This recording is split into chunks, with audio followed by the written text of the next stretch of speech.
Bon, c'est tout ce qui nous manquait pour balancer la sauce. Ça fait des semaines qu'on se retient par respect pour certains invités qu'on ne voulait pas associer à notre enquête, mais là, on est obligé. Comment, en quelques mois, en moins de 2 ans, Tocsin est-il devenu le numéro 1 des médias alternatifs et pas indépendants? En septembre 2023, il y a 2 ans, Clémence Oudiakova démarre Tocsin, un média présenté comme indépendant, dans la même catégorie que TVL, Géopolitique Profonde ou Livre Noir, aujourd'hui Frontières.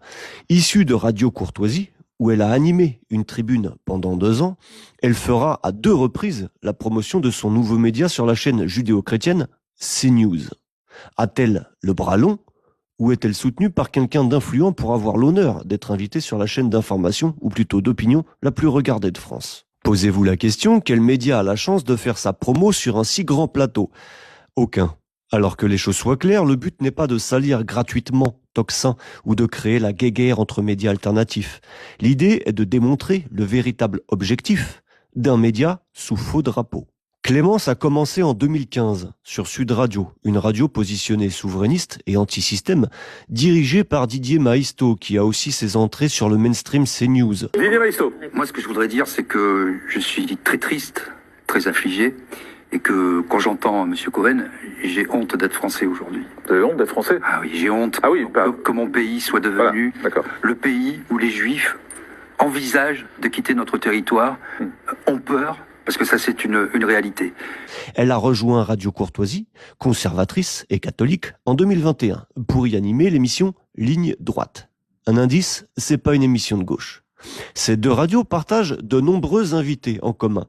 Éric Zemmour, Alain Jakubowicz, Elisabeth Lévy, Philippe Devilliers, Jean-Yves Le Gallou, Yvan Ruffiol, Pierre Gentillet, Marc Hainaut. Des invités identitaires. Pour plusieurs d'entre eux, soutien du pied noir Zemmour. L'animateur vedette de Sud Radio, c'est bien sûr André Berkoff, qui vient de rejoindre son ancienne collaboratrice sur Tocsin.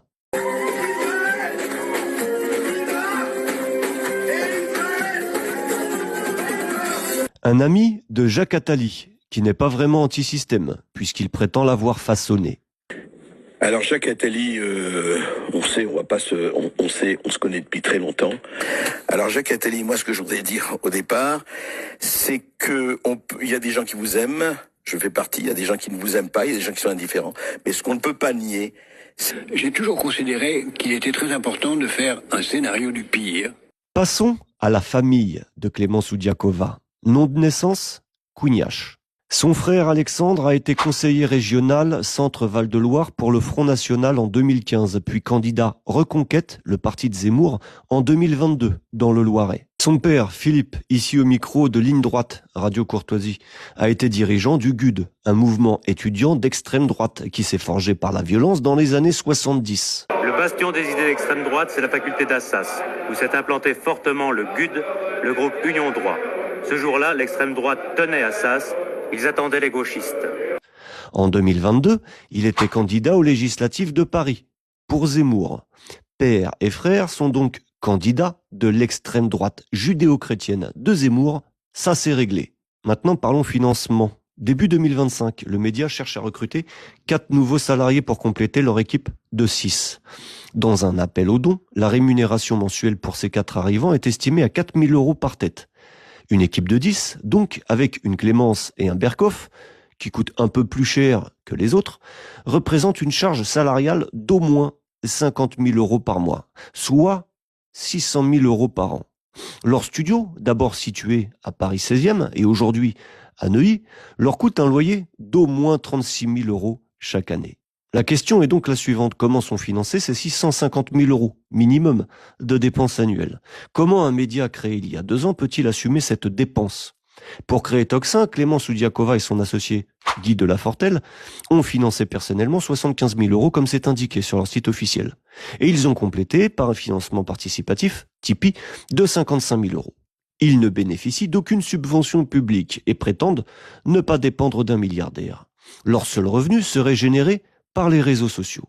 Connaissant un petit peu le fonctionnement des réseaux sociaux, avec la rémunération YouTube et sa publicité, il faudrait générer 30 millions de vues chaque mois pour financer tout ça.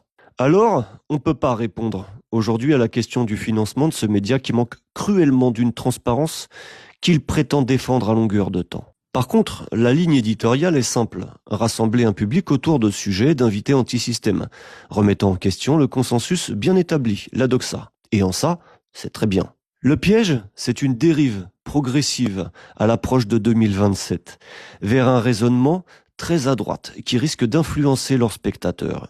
Et ça, c'est le projet d'un État profond judéo-chrétien que nous avons étudié dans notre dernière enquête et que nous n'arrêterons pas de dénoncer. À bon entendeur.